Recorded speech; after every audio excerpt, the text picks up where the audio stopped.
నీ గెలుపులో ఏదో తేడా ఉంది. మీ గెలుపులో ఖచ్చితంగా తేడా ఉంది. మీరే గమనించమని చెప్పి ఆంధ్ర రాష్ట్ర ప్రజలను అడుగుతున్నాం.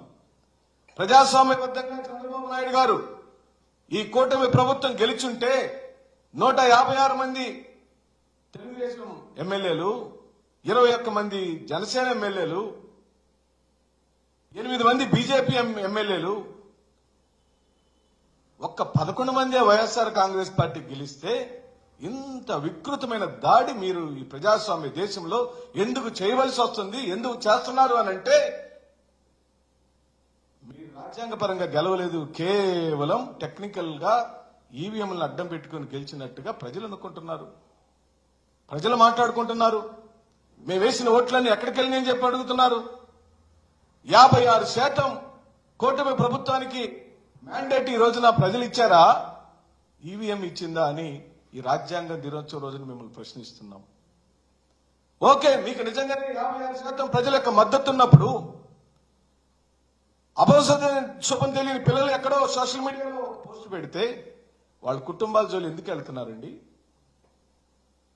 మీకు 56% ఉందిగా, ప్రజల తీర్పు మ్యాండేట్ బ్రహ్మాండంగా వచ్చిందిగా, అంటే నీ గెలుపులో నీకేం జరిగిందో నీకు తెలుసు. అందుకే ఈ రోజున ఈ రాజ్యాంగం రీకాల్ చేసుకునే హక్కు ఉండాలి.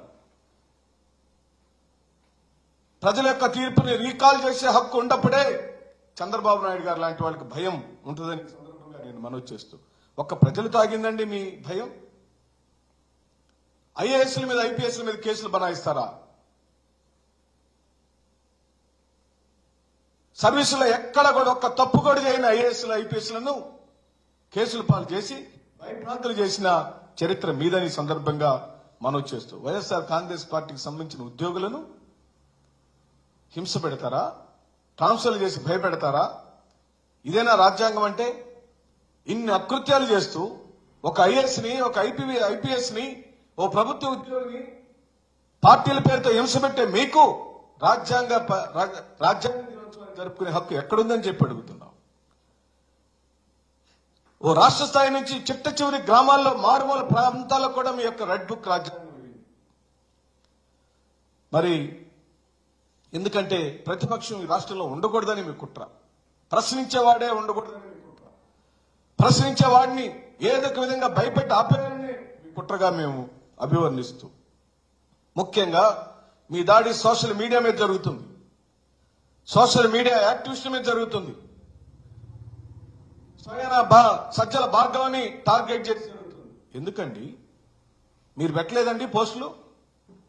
స్వయానా మీరే, నారా చంద్రబాబు నాయుడు గారే ఎన్నికల ప్రచారంలో వైఎస్ జగన్మోహన్ రెడ్డి గారిని ఉద్దేశిస్తూ సైకో పోవాలి, సైకిల్ రావాలి అనే మాట మీరు అన్నది నిజం కాదా? మీ మీద ఎన్ని కేసులు పెట్టాలండి ఇప్పుడు? స్వయం నారా లోకేష్ గారి అరేవరని ఆనాటి ముఖ్యమంత్రి జగన్మోహన్ రెడ్డి గారిని ఉద్దేశించి అనలేదా? మీ మీద ఎన్ని కేసులు పెట్టాలండి? పూర్తిగా అభద్రతా భావంతో ఉన్న మీరు భావ ప్రకటన స్వేచ్ఛని ఉల్లంఘిస్తూ రాజ్యాంగ దినోత్సవాన్ని జరుపుకునే నైతిక హక్కు మీకు ఎక్కడుందని చెప్పి అడుగుతున్నాం.